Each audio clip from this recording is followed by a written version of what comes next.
Tom Swift and His Motorcycle by Victor Appleton. Chapter 25. The Capture.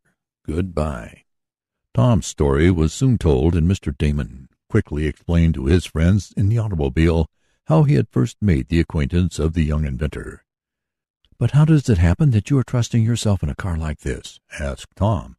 "I thought you were done with gasoline machines, Mr. Damon." "I thought so too, Tom, but bless my batteries, my doctor insisted that I must get out in the open air. I'm too stout to walk, and I can't run. The only solution was in an automobile, for I never would dream of a motorcycle. I wonder that the one of mine hasn't run away with you and killed you. But there, my automobile is nearly as bad.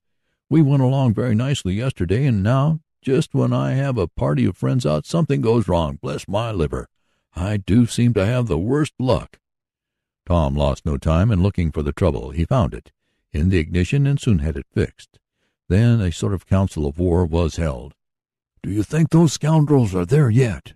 asked Mr. Damon. "I hope so," answered Tom. "So do I," went on the odd character. "Bless my soul, but I want a chance to pummel them. Come, gentlemen, let's be moving. Will you ride with us, Tom Swift, or on that dangerous motorcycle?" "I think I'll stick to my machine, Mr. Damon. I can easily keep up with you." "Very well, then we'll get along. We'll proceed until we get close to the old mansion, and then some of us will go down to the lake shore, and the rest of us will surround the house. We'll catch the villains red-handed, and I hope we bag that tramp among them." "I hardly think he's there," said Tom. In a short time the auto and the motorcycle had carried the respective riders to the road through the woods. There the machines were left, and the party proceeded on foot. Tom had a revolver with him, and one member of Mr. Damon's party also had a small one, more to scare dogs than for any other purpose. Tom gave his weapon to one of the men and cut a stout stick for himself, an example followed by those who had no firearms. "Club for mine," exclaimed Mr. Damon. "The less I have to do with machinery, the better I like it. Now, Tom Swift, is just the other way around," he explained to his friends. Cautiously they approached the house, and when within seeing distance of it they paused for a consultation. There seemed to be no one stirring about the old mansion, and Tom was fearful lest the men had left. But this could not be determined until they came closer. Two of Mr. Damon's friends elected to go down to the shore of the lake and prevent any escape in that direction, while the others, including Tom, were to approach from the woodside. When the two who were to form the water-attacking party were ready, one of them was to fire his revolver as a signal. Then Tom, Mr. Damon, and the others would rush in. The young inventor, Mr. Damon, and his friend, whom he addressed as Mr. Benson, went as close to the house as they considered prudent. Then, screening themselves in the bushes, they waited. They conversed in whispers, Tom giving more details of his experience with the patent thieves. Suddenly the silence of the woods was broken by someone advancing through the underbrush. "Bless my gaiters, someone is coming!" exclaimed Mr. Damon in a hoarse whisper. "Can that be Munson or Dwight coming back?" He referred to his two friends who had gone to the lake. "Or perhaps the fellows are escaping," suggested Mr. Benson. "Suppose we take a look." At that moment the person approaching, whoever he was, began to sing. Tom started.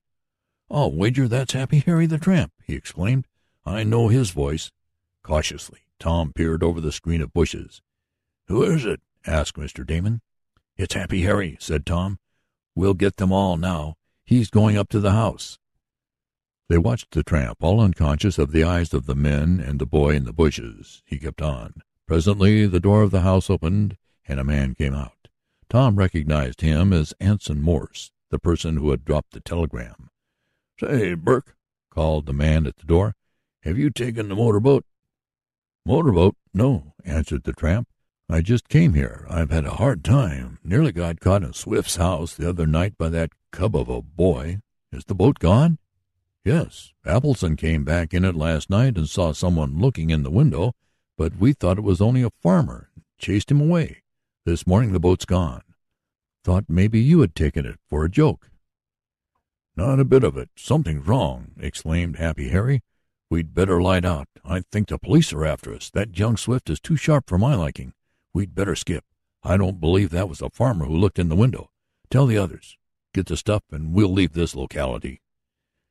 "They're here still," whispered Tom. That's good. I wonder if Munson and Dwight are by the lake yet?" asked Mr. Damon. "They ought to be." At that instant a pistol shot rang out. The tramp, after a hasty glance around, started on the run for the house. The man in the doorway sprang out. Soon 2 others joined him. "Who fired that shot?" cried Morse. "Come on, Tom," cried Mr. Damon, grabbing up his club and springing from the bushes. "Our friends have arrived." The young inventor and Mr. Benson followed him. No sooner had they come into the open space in front of the house than they were seen. At the same instant, from the rear, in the direction of the lake, came Mr. Munson and Mr. Dwight. "We're caught!" cried Happy Harry. He made a dash for the house just as a man carrying a box rushed out. "There it is! The model and the papers are in that box!" cried Tom. "Don't let them get away with it!" The criminals were taken by surprise. With leveled weapons, the attacking party closed in on them. Mr. Damon raised his club threateningly. "Surrender! Surrender!" he cried. "We have you, bless my stars, but you're captured. Surrender!" "It certainly looks so," admitted Ensign Morse. "I guess they have us, boys." The man with the box made a sudden dash toward the woods, but Tom was watching him. In an instant he sprang at him and landed on the fellow's back. The 2 went down in a heap, and when Tom arose he had possession of the precious box. I have it!" he cried. "I've got Dad's model back." The man who had possession of the box quickly arose, and before anyone could stop him, darted into the bushes. "After him! Catch him, bless my hatband! Stop him!" shouted Mr. Damon. Instinctively his friends turned to pursue the fugitive, forgetting, for the instant, the other criminals. The men were quick to take advantage of this, and in a moment had disappeared in the dense woods, nor could any trace be found of the one with whom Tom had struggled. "Wow! They got away from us!" cried Mr. Damon regretfully. "Let's see if we can't catch them. Come on, we'll organize a posse and run them down." He was eager for the chase, but his companions dissuaded him. Tom had what he wanted, and he knew that his father would prefer not to prosecute the men. The lad opened the box and saw that the model and papers were safe. "Let those fellows go," advised the young inventor, and Mr. Damon reluctantly agreed to this. "I guess we've seen the last of them," added the youth, but he and Mr. Swift had not. For the criminals made further trouble, which will be told of in the second volume of this series, to be called Tom Swift and His Motorboat, or The Rivals of Lake Carlopa.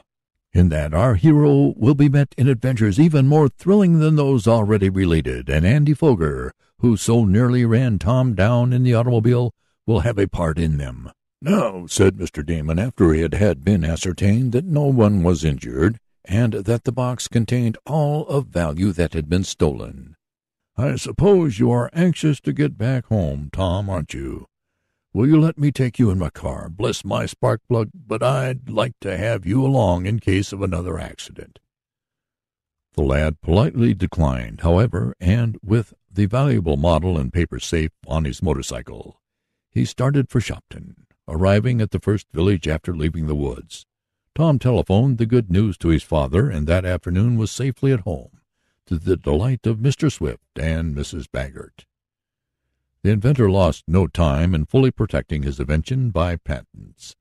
As for the unprincipled men who made an effort to secure it, they had so covered up their tracks that there was no way of prosecuting them, nor could any action be held against Smeek and Catch, the unscrupulous lawyers. "Well," remarked Mr. Swift to Tom a few nights after the recovery of the model, "your motorcycle certainly did us good service. Had it not been for it, I might have never gotten back my invention." "Yes, it did come in handy," agreed the young inventor. "There's that motorboat, too. I wish I had it. I don't believe those fellows will ever come back for it. I turned it over to the county authorities, and they take charge of it for a while. I certainly had some queer adventures since I got this machine from Mr. Damon," concluded Tom. I think my readers will agree with him. The end.